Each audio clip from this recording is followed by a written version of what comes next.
Hi mga kabasketball! Welcome po sa aking YouTube channel. Heprem TV nagbabalik. Maestro, mag-intro ka na.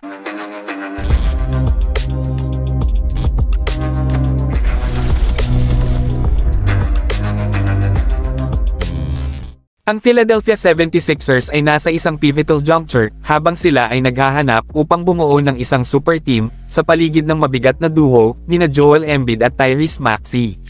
With a clear mandate to assemble ang best na posibleng team ngayong summer, ang 76ers ay natukoy ang ilang mga high-profile na target para palakasin ang kanilang roster at pagandahin ang kanilang mga title prospects.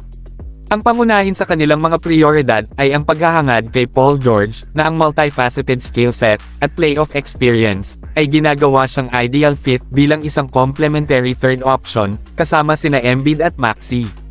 Ang defensive prowess at ability ni George to thrive in high pressure ay tutugon sa mga pangunahing pangangailangan para sa 76ers na nagbibigay ng napakahalagang suporta sa both ends of the court.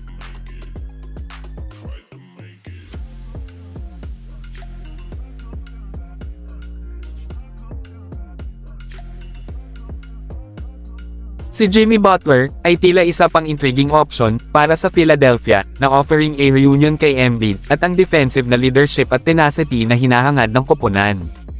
Ang championship pedigree ni Butler at pagiging pamilyar sa organisasyon ay maaaring higit pang magpapasigla sa pagpursuit ng 76ers ng tagumpay sa postseason. Ang 76ers ay may kakayahang umangkop upang mag-explore ng mga opsyon sa free agency, kung saan sina Klay Thompson at Zach LaVine ay emerging bilang mga nakakaakit na target upang tugunan ang kanilang pangangailangan para sa perimeter shooting.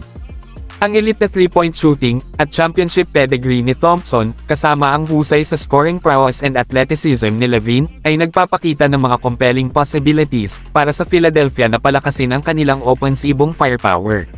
Sa humigit kumulang $55 milyon sa magagamit na cap space, ang 76ers ay mahusay na nakaposisyon upang ituloy ang alinman sa mga star player na ito na providing financial flexibility upang maisigawa ang kanilang mga off-season plan ng epektibo. Si Joel Embiid ay naglalaro sa level ng MVP bawat season, at si Tyrese Maxey ay isang all-star guard, kaya kailangang tiyakin ng 76ers na magkakaroon ng Big 3 ngayong summer. Kayong mga kabasketball, ano masasabi niyo dito? Mag-comment lang sa baba.